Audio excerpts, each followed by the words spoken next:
Welcome to A Matter of Perspective with Judge Derwin Webb. Obviously, I am not Judge Derwin Webb. I'm not an alpha. I'm not a judge.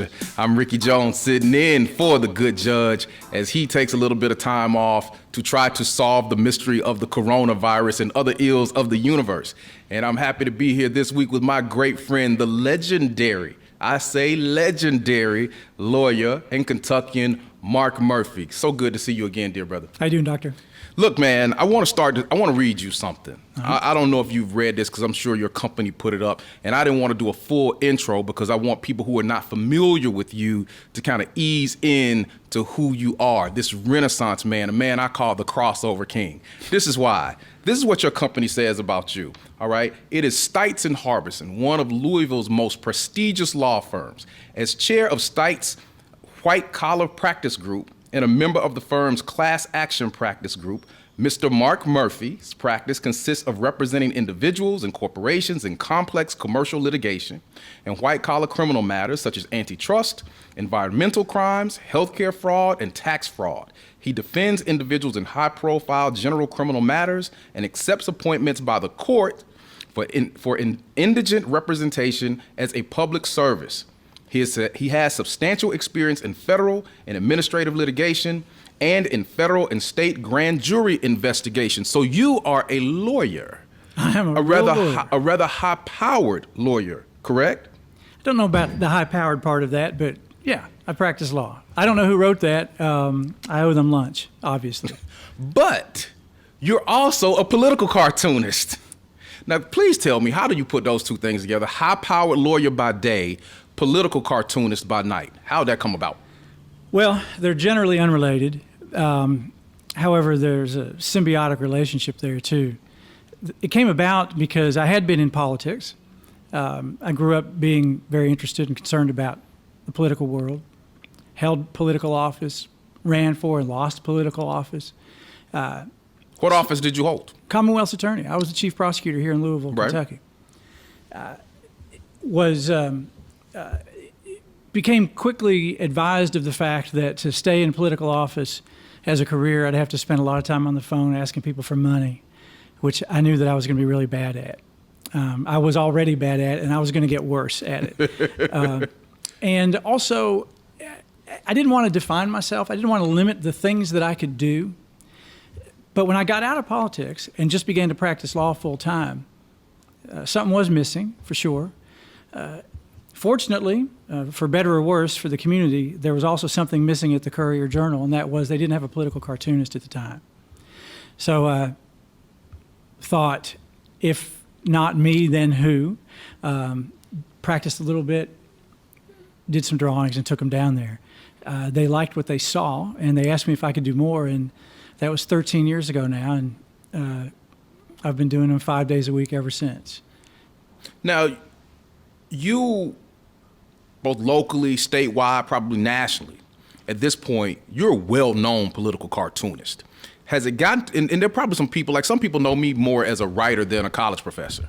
I would imagine there's some people who know you better as a political cartoonist than they do a lawyer. In fact, that's how I encountered you. I knew you first as a political cartoonist. And then I find out that you're a lawyer. How prevalent is that now? What do you think? How many people know you more as a cartoonist than a lawyer at this stage in the game? I think you're right. I think I've passed well beyond being known as a lawyer, for better or worse, and more often known and recognized by people as a political cartoonist. I will say this, given my specialty that you read there very kindly, my practice is defending people generally accused of federal crimes. Right.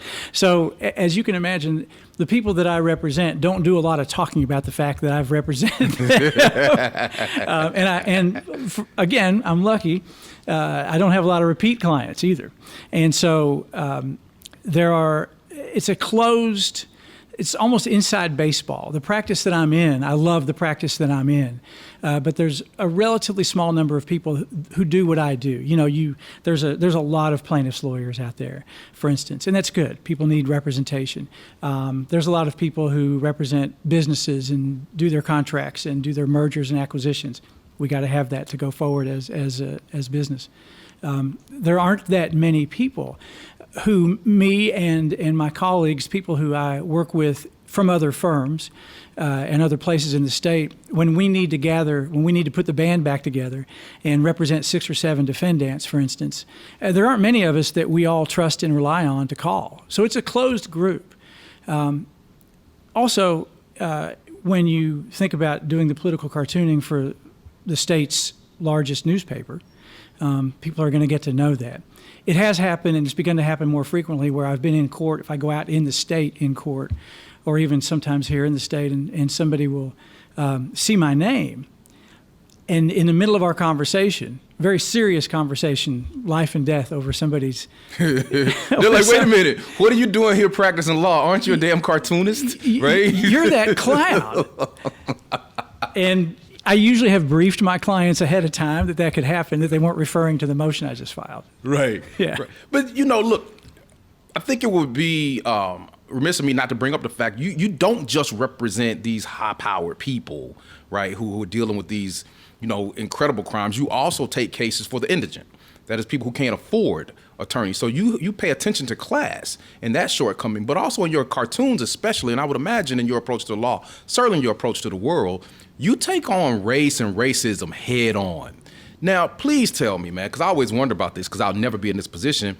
Why does a very successful white man pay so much attention to race and attack that head on in the way that you do? Because it's not something that necessarily affects you in your everyday life personally, but you're kind of like a John Brown character, right? Or William Lloyd Garrison, going out fighting for folk who are dealing with something that is not necessarily directly impacting you and yours. Or do you see it differently?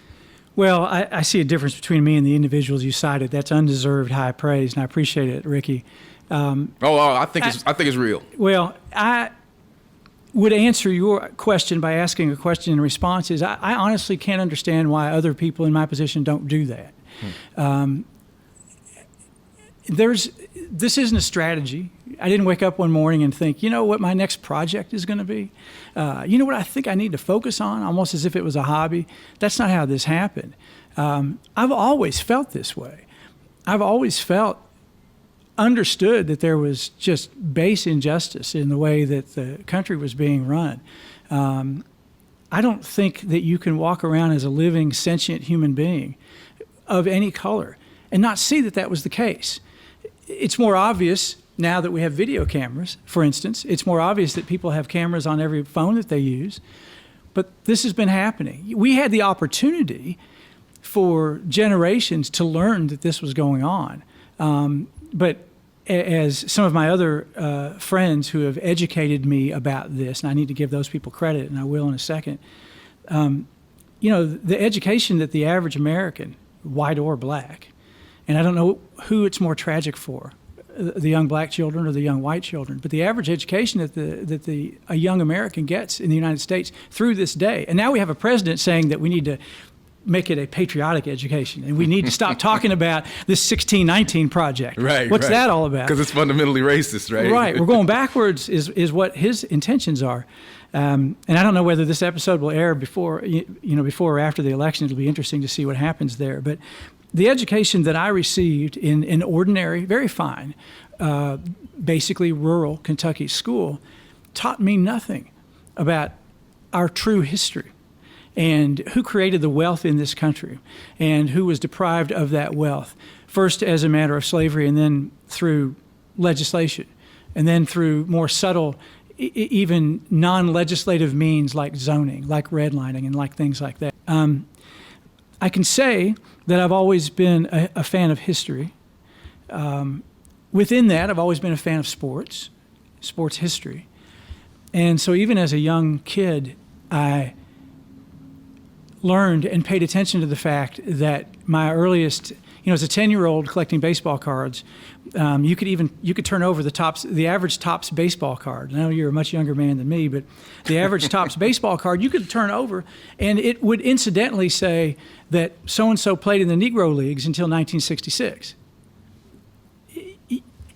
I don't know how you go past that and then wonder about that person's batting average. Right.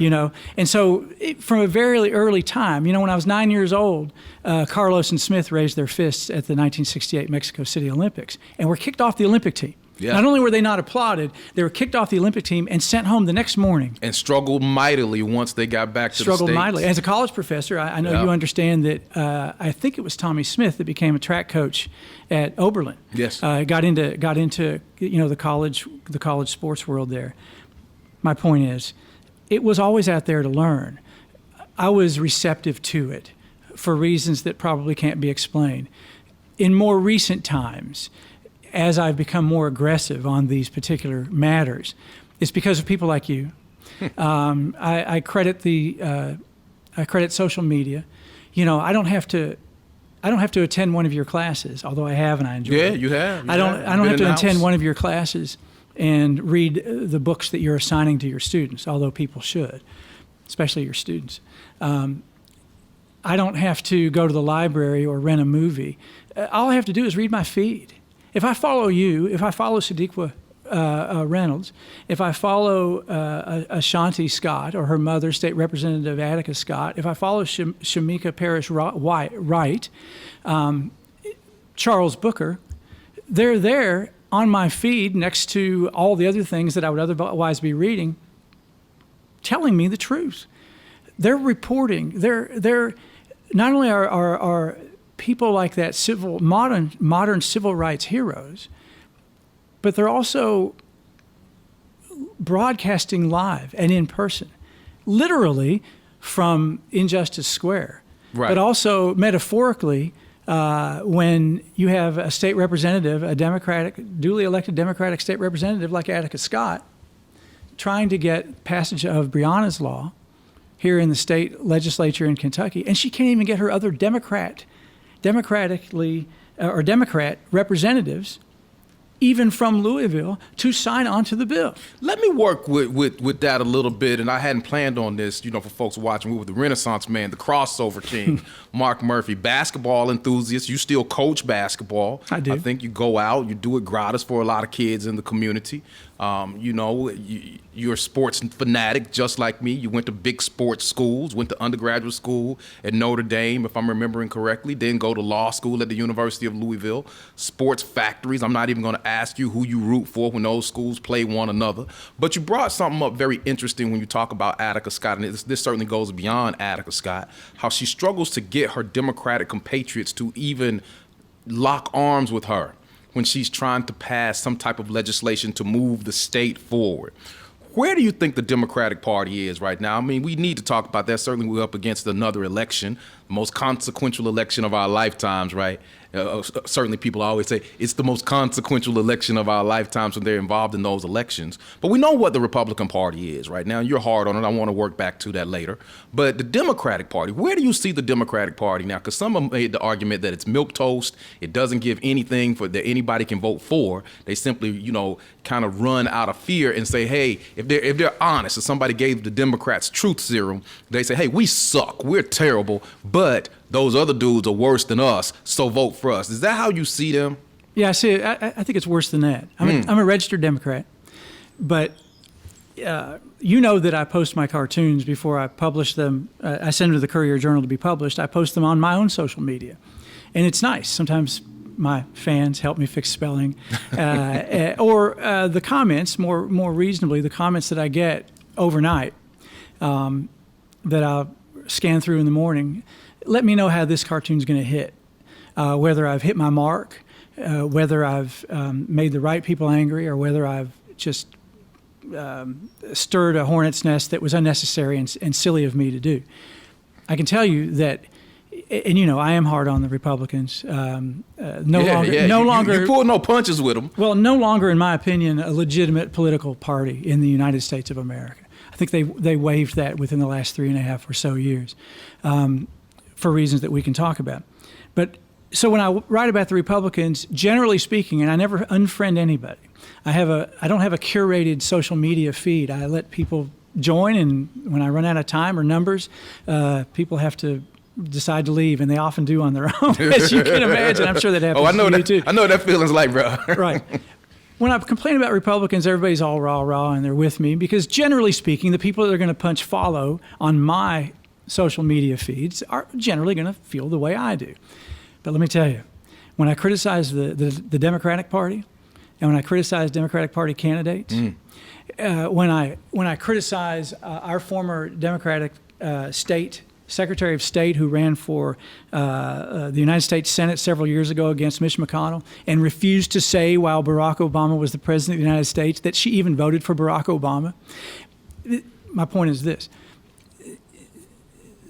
The hate and the vile that I get and the piling on that I get from my so-called Democratic colleagues is far worse than I receive from the other side. I guess the other side expects it because they feel betrayed. And my response to them is, no, you're the betrayers. Yeah. You're the betrayers. Because I drew a cartoon the other day and there's nothing better on video than describing a cartoon. This is classic video. Right. But I drew a cartoon the other day that and nothing I do, I don't pretend that anything I do in a single or multi-frame cartoon panel, political cartoon panel, explains the world or gives my full opinion about anything that's going on. But it's just it's a Kickstarter, right? Or it's an image that I want people to see and think about a little bit longer than if they just scan through the page. And I did a cartoon in which the final frame was a large Donald Trump flag in front of an obviously poor mountain home. Whether it's in Kentucky or Alabama or Mississippi or even northern Pennsylvania, it doesn't matter. It was clear that it was an impoverished place. The preceding panels were images of the same home, same economic circumstances that clearly hadn't changed since the war on poverty was initiated in 1964. Yeah, I saw this cartoon. And in front of every one of those same images, same home, same level of poverty, same lack of hope, advancement, same lack of assistance from the federal government. In front of those homes was not a Donald Trump flag. They were all Democrat posters. Because I'll never forgive, as if it's my place. I will always remember the people who had wealth, the people who voted and supported Donald Trump because he was going to beef up their 401ks, because they were also racists. Yeah. And he has full on become an example to them of what a white America can look like. Those sort of people, there's quite literally no excuse except for their own moral failings. And they are the enemies of this nation. I think nothing less than that. I'm willing, and I'm from Eastern Kentucky, I'm willing to say that I understand why the family living in that trailer that I drew in that cartoon, who had lived through 8 Kentucky governors, 4 Democratic presidents, had felt like maybe it was time for a change. Because no one has said a thing about us. And let me tell you, Barack Obama, person who I'm prone to say my president. Like Jesus. Yeah. The fact of the matter is, and this may be anecdotal, well, it's definitely anecdotal. I didn't do the research to know that it's true, but it reminds me of what I was hearing while he was the president for 8 years. Barack Obama used the word poverty in public speaking less than any president before him.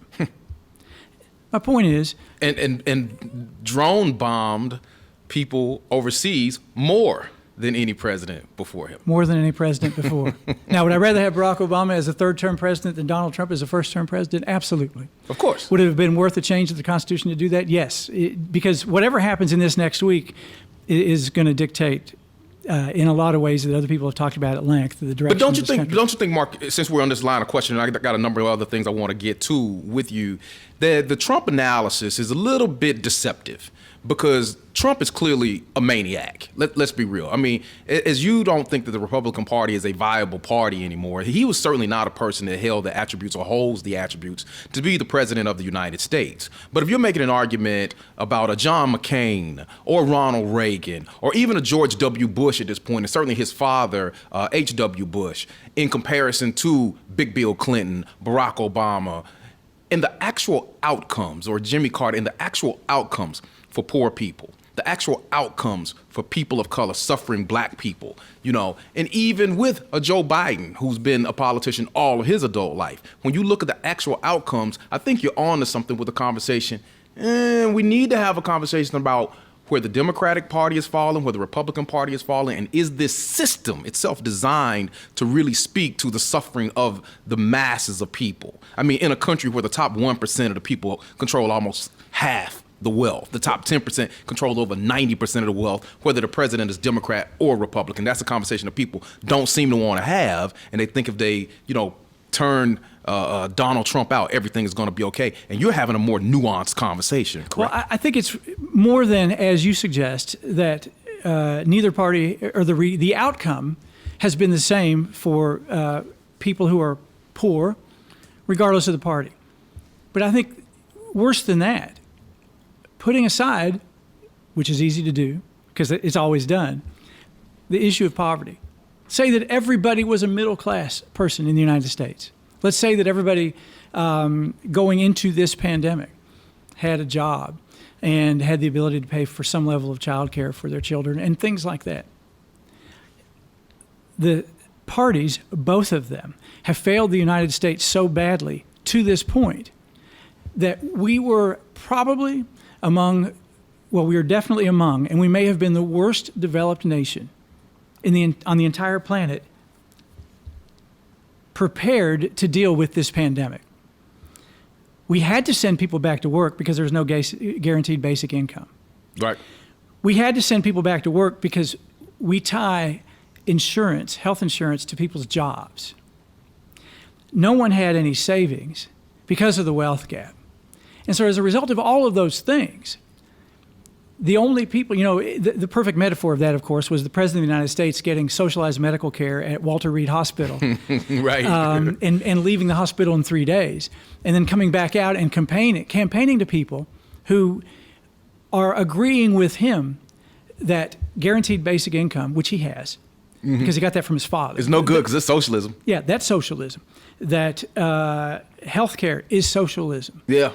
That daycare is socialism. Or communism. That school is socialism or communism. Yeah. So because the Democrats have been campaigning to be elected, and in Kentucky, at the federal level, have been campaigning merely to be one small step to the left of the Republican Party. They're Republican light. We have nothing. Yeah. We have nothing. And now we're in a pandemic where it's not irrational. I don't agree with the decisions. But looking at it, taking a step back, it's not irrational for the governor of a state in the United States of America to order everybody back to work in the middle of a pandemic, knowing that this many people will get sick and that this many people will die. Because if you're putting aside morals, and you're putting aside caring, and you're putting aside what I believe to be the fundamental role of government, that's to care for those who... Then that stuff makes absolute sense. Yes. Yeah. I like to say it's the coronavirus versus capitalism. And capitalism is beating the coronavirus's ass. I mean, it is beating it down. You're seeing politicians across the board, just like, hey, we got to get back to work. We got to get back to work. Why? They're like, hey, go out there and die. It's almost like, Ivan Drago from the Rocky series. If he dies, he dies. Exactly. But look, let's move on to something else. So you brought this up. I want to circle back to it, the Breonna Taylor thing. The country, I think, has been dealing with racism a lot. And you brought up technology as well. And I don't know who said it originally, but it's a saying that's circling around. Racism, racial violence, none of that stuff is new. It's just being filmed now. So in a lot of ways, social media, these little computers that we carry in our pockets, they democratize America more. They turn everybody into a videographer and a journalist. So you're seeing this stuff. So things changed a lot when Ahmaud Arbery is shotgunned down in Georgia. When we see George Floyd choked to death, by knee in Minneapolis, and certainly here in Louisville, you see Breonna Taylor, killed. You've been at the heart of this Breonna Taylor justice movement. I don't want to just talk about marches and all of that stuff. You've done political cartoons about it. You've talked about it. You've gone in about it. You've led marches on it. You speak about it a lot. What do you think is the result of it all? How do you think it's going to affect Louisville, the state, and not just the nation, but this is something that people pay international attention to. In your estimation, what are the real consequences of the Breonna Taylor situation? I don't know. One of the reasons that I put together that march that you referred to, which, by the way, thank you for your participation in it. You call, I answer, brother. I know. I'll never forget that. one of my intentions there was a partial answer to your question. Nothing's going to happen until white people are engaged. There's no way around the math that legislatively, electorally, in the Supreme Courts of all the states and in all the federal appellate courts and in the Supreme Court of the United States, that we are in the majority. And unless or until we decide to change things, nothing's going to change. And my fear has been that after Daniel Cameron released his decision, that the majority, which is the majority white community, would decide that there had been a fair hearing of these grievances and that everything else now was just a mopping up exercise. My other fear is that I'm not sure that this is going to happen. I will say that the staying power of the people at the heart of that movement, we drove right past it on the way to this filming, they're not leaving. And so maybe one thing that's different this time is that enough people are finally deciding, people like Sadiqa, people like Attica and others, are finally deciding, not that they're late to the party, but that they're encouraging others to finally decide it has to happen now. You know, we've talked about this before. I had innumerable conversations with white friends of mine after Barack Obama was elected. And three of them ended up in the hospital having to have Tommy John surgery because they pulled their shoulder so badly, patting themselves on the back. You know, because we were now officially in a post-racial society. Even though the majority of white people don't want to admit this, like, you know, well over 60-70% of white men in this country voted for, you know, they did not vote for Barack Obama. But they were willing to say, here's a relatively non-controversial, non-angry black man. Yeah. You know, we didn't elect Denzel Washington in Training Day. Right. Right? Lonzo. King Kong ain't got nothing on me. On me. Yeah, that was that may have been the first draft of the inaugural address, but it certainly wasn't the final draft. And again, I'm a fan. But I think we took a step back. I think that we took a step back emotionally after passage of the civil rights laws. You know, through 64 and 65. Constant retrenchment, right? People think that was the first civil rights act. So we're good now. First 1875, wiped out in 1883. So there's always retrenchment in this country. I don't want to rush you along, but I don't want to run out of time. And there are a couple other things I want to get to on this.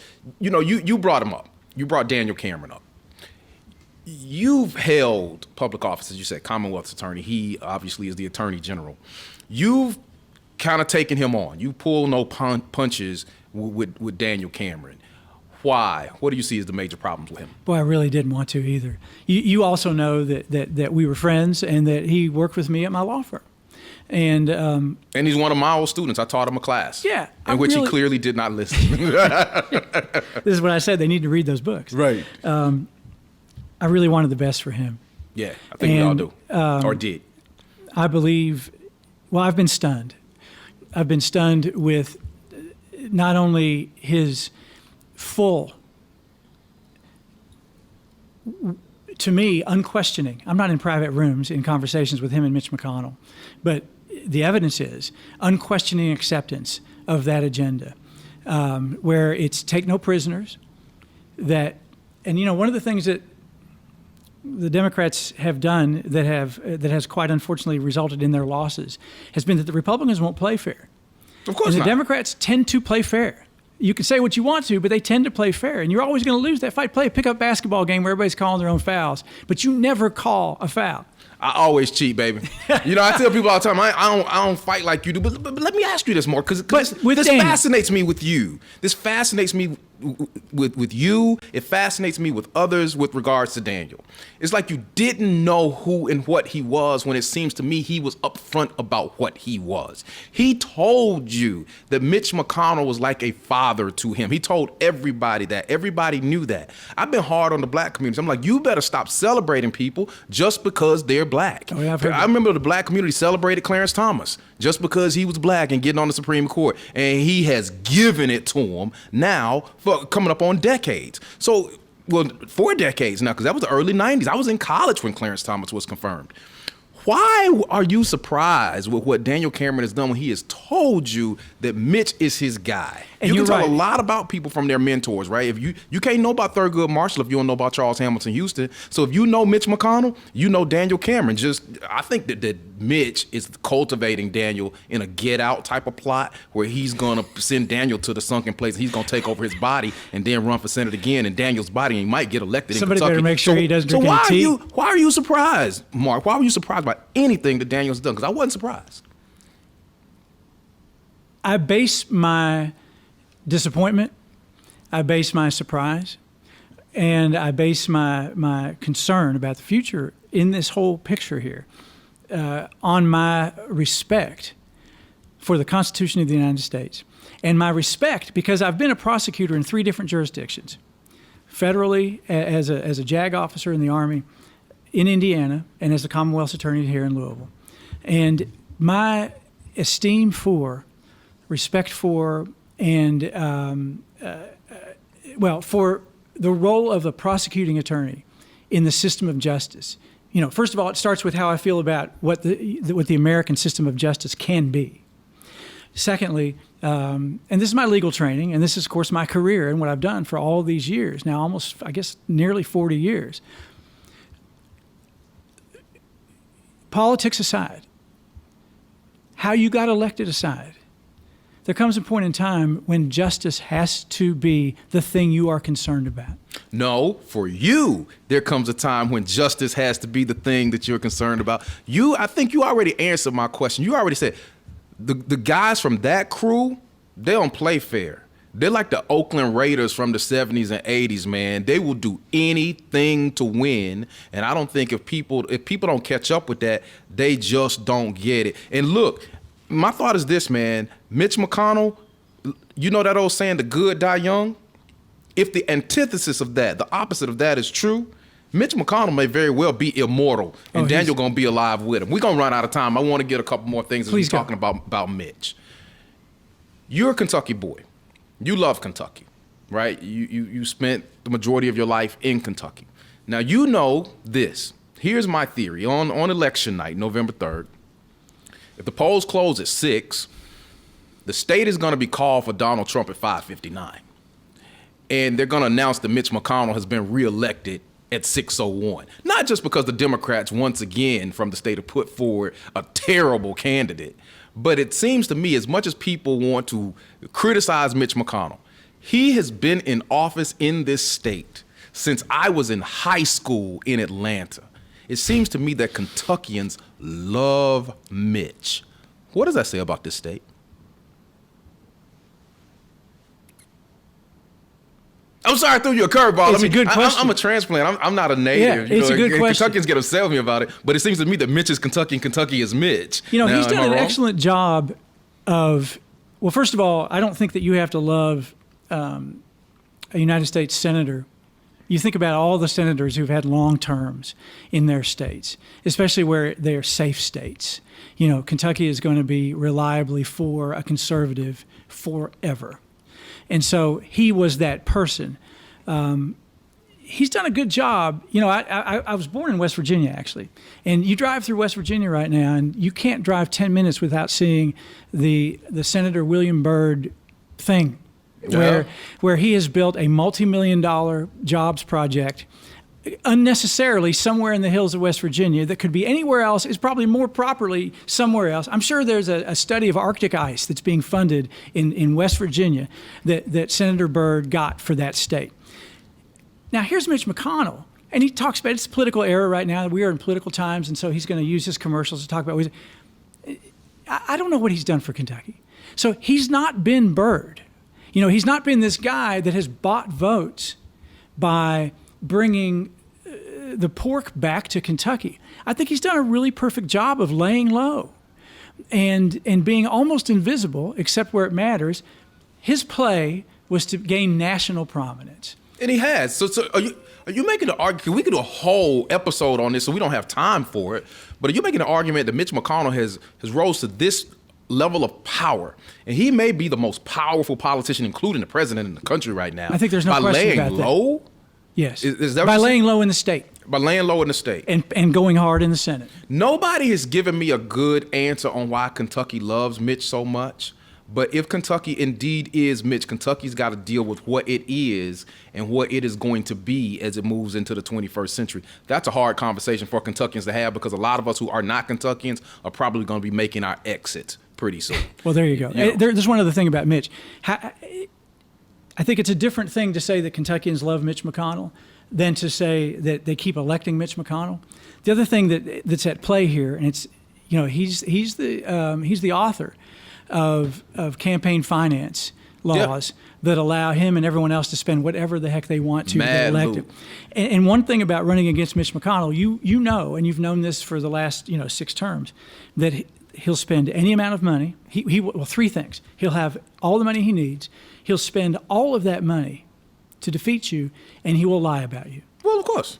I mean, and if you know that's how Mitch rocks, then you gotta match that. I say Mitch McConnell's out here like Oren Ishii from Kill Bill. Remember that character? Oh, yeah. Where she steps on that table, she's like, anybody else got a problem? I'm taking heads. That's Mitch. That's the way Mitch is rocking. Yeah. And so even if you disagree with Mitch, you applaud his ruthlessness in that game. So I'll tell you, the Democrats better get some dogs out there. Let me get you out of here on this one, man. This isn't as serious.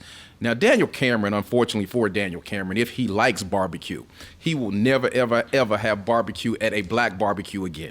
There's this saying in the black community. He's been uninvited to the You've been barbecue. uninvited. You've been disinvited. You cannot come to the barbecue.